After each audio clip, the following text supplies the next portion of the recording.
नितीन बापू देशमुख बाळापूर विधानसभा मतदारसंघाचे आमदार यांना विनंती करतो की त्यांनी 2 मिनिटं आपलं मत व्यक्त करावं।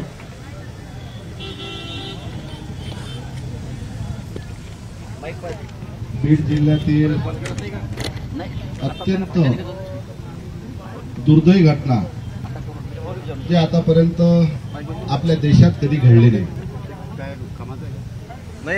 राक्षस प्रवृत्तीसारखे जे लोक आहेत, म्हणजे ही जे टोळी आहे वाल्मिकी टोळी, ही राक्षस प्रवृत्तीसारखी टोळी आहे। आता संपूर्ण महाराष्ट्र संशयाच्या भोवरामध्ये आहे।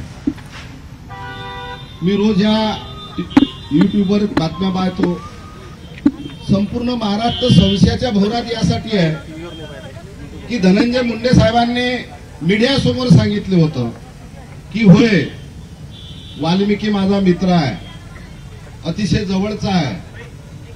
मग धनंजय मुंडे साहेबांचा वाल्मिकी मित्र, वाल्मिकीची हे टोळी मित्र आणि धनंजय मुंडे साहेब देवेंद्र फडणवीस साहेबांचे मित्र, म्हणजे हा संपूर्ण महाराष्ट्र संशयाच्या भोवरात आहे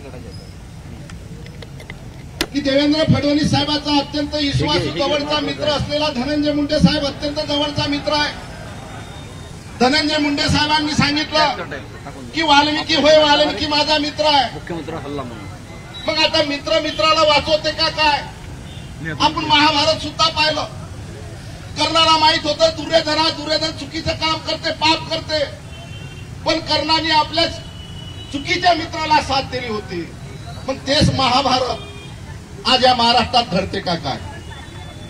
देवेंद्रजी आज आपण विदर्भाचे मुख्यमंत्री आहात, विदर्भात मोर्चा निघते, आपण मित्राला वाचवता का मित्राला सरकारमधून बाहेर काढता? हा प्रश्न संपूर्ण महाराष्ट्र चिंतेमध्ये आहे, विचारतो। कारण की हे अधिकार मुख्यमंत्र्याचे असतात, मंत्रिमंडळातून हकलण्याचे अधिकार मुख्यमंत्र्यांना असतात। आज स्वर्गीय गोपीनाथजी मुंडे जर आज हयात असते तर त्यांनी ह्या लोकांच्या लाता मारून यांना बाहेर काढून दिलं असतं। आज सर्वांना गोपीनाथ मुंडेची आठवण या ठिकाणी येते, परंतु धनंजय मुंडे स्वतः राजीनामा अजून द्यायला तयार नाही। धनंजय मुंडेला थोडीशी लाज जर वाटत असेल, थोडीशी त्यांना जबाबदारी वाटत असेल की माझ्या मित्राला चुकीचं पाप केलं, भर सभेमध्ये मीडिया समोर सांगता की वाल्मिकी माझा मित्र आहे, माझा जवळचा मित्र आहे, पण तुमचा मित्र एवढा घोटाळा करतो, एवढं पाप करतो, राक्षसी सारखं कृत्य करते, तरी सुद्धा आपण राजीनामा देत ना। ही एक टोळी आहे आणि या टोळीमध्ये मंत्रिमंडळात बसलेले एकमेकाचे मित्रत्व आहे। मुंडे साहेबांना, देवेंद्र फडणवीस साहेबांना माझी विनंती आहे की सारा महाराष्ट्राला माहित आहे की धनंजय आपला मित्र आहे, आपण मित्राला साथ देता का मित्राला हकालून देता? आपल्यापासून लोकांना अपेक्षा आहे की आपण मुंडे साहेब, फडणवीस साहेब, आपण विरोधामध्ये असताना आम्ही सभागृह पाहिलं, आपण कशा पद्धतीने सभागृह चालवत होते, आपण विरोधामध्ये असताना कशा पद्धतीने लोकांना आरोप करून त्यांना मंत्रिमंडळातून हकालून देत होते। आज 1 महिना झाला, फडणवीस साहेब आपली जबाबदारी आहे की धनंजय मुंडे साहेबांना मंत्रिमंडळातून हकालून द्यायची। मुंडे साहेबांना थोडीशी तर लाज वाटत नाही, स्वतःहून तर ते राजीनामा द्यायला तयार नाही, पण आपण त्यांना मंत्रिमंडळातून हकालून द्यायला पाहिजे जर आपण खरे विदर्भाचे आमचे मुख्यमंत्री असाल तर।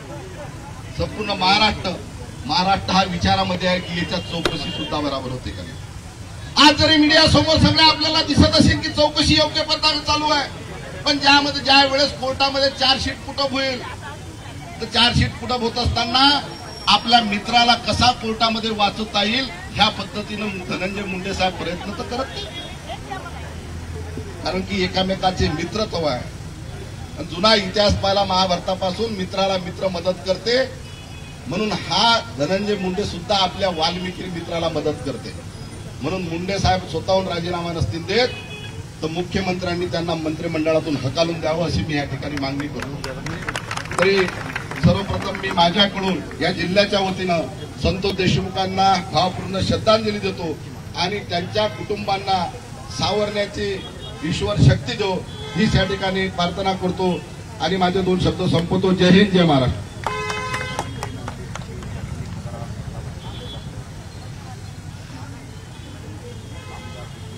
यानंतर फक्त अगदी कमी वेळेमध्ये सीमाताई आपण इथं व्यक्त व्हावं.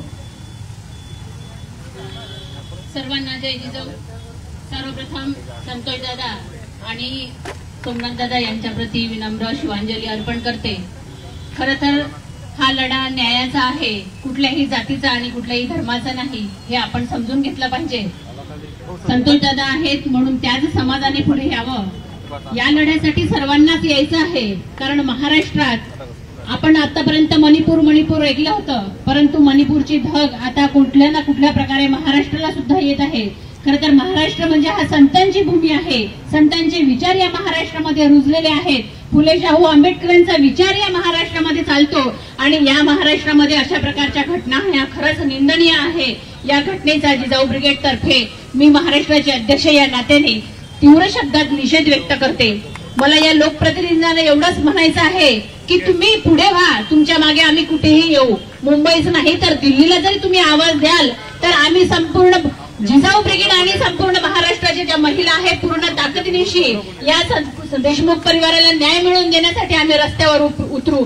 आज फक्त मुठभर इथे आपण दिसत असलो तरी प्रचंड संख्येने आपल्याला याला न्याय द्यायचा आहे. या दोन्ही कुटुंबांना एक समाजासाठी बळी जातो तर दुसरा फक्त जातीवादाचा बळी ठरतो आणि आपल्याला हे कुठेतरी हाणून पाडायचं आहे. जात आणि पातीच्या पलीकडे आपल्याला या गुण्यागोविंदाने या महाराष्ट्रामध्ये राहायला पाहिजे. छत्रपती शिवाजी महाराजांचा आपण मोठ्या अभिमानाने नाव घेतो, परंतु 18 पगड जाती धर्माचे लोक जसे छत्रपती शिवाजी महाराजांनी एकत्र केले तसे आपल्याला एकजूट व्हायचं आहे आणि एकजूट करून ह्या ज्या प्रवृत्ती आहे, ज्या या देशाला महात्मा गांधींचा देश आपण म्हणतो आणि या गांधींची हत्या करणारे गोडसे आपल्याला नको आहेत, तर आपल्याला महात्मा गांधी पाहिजे आणि महात्मा गांधींचा विचार अहिंसेच्या मार्गाने आपल्याला चालायचा आहे. यांनी जरी हिंसा घडवलेली आहे तरी शांततेच्या मार्गाने आपण न्याय मागणार आहोत आणि या न्यायासाठी आपण शेवटच्या श्वासापर्यंत लढणार आहोत. एवढंच या प्रसंगी सांगते आणि थांबते. धन्यवाद. ताई, इथं तुम्हाला सगळ्यांना सांगायचं आहे की म्हणजे वेळ खूप आहे, म्हणजे खूप कमी आहे आणि भरपूर लोकांची नावं माझ्याकडे आलेली आहेत की ज्यांना भाषण द्यायचं आहे. पण मला असं वाटतं की आपल्या सगळ्यांच्या वतीनं ही सगळी मंडळी आणि आपली वैभवीताई बोललेली आहे आणि वैभवीताई बोलल्यानंतर कोणी बोलण्याचं काही कारण नाहीये आणि म्हणून सर्वांची ज्यांना बोलणं शक्य म्हणजे बोलायला भेटलं नाही त्यांची माफी मागतो खरं तर, परंतु या माफीचा आणि याचा काही विषय नाही. आणि म्हणून आपल्या सगळ्यांच्या वतीनं आणि अकोल्यामधून काही मदत ही गोळा झाली होती, तर त्यामध्ये आमचे बंधू सकल मराठा समाजाच्या वतीनं विवेक खंडेराव देशमुख यांनी 51,000चा डीडी आपल्या वैभवी ताईंच्या भविष्यासाठी दिलेला आहे. तर मी ताईंना विनंती करतो, देशमुख ताईंना, की त्यांनी वर येऊन हा डीडी आपल्या वैभवी दिदींना सुपूर्द करावा.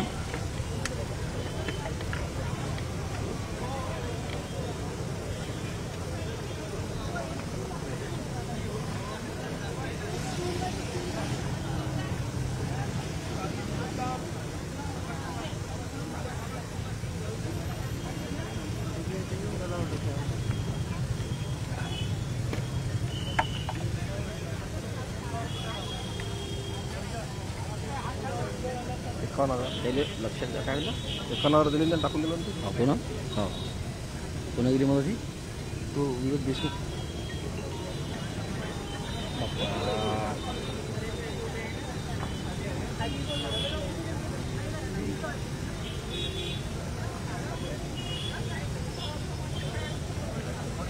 अक्षय भाऊ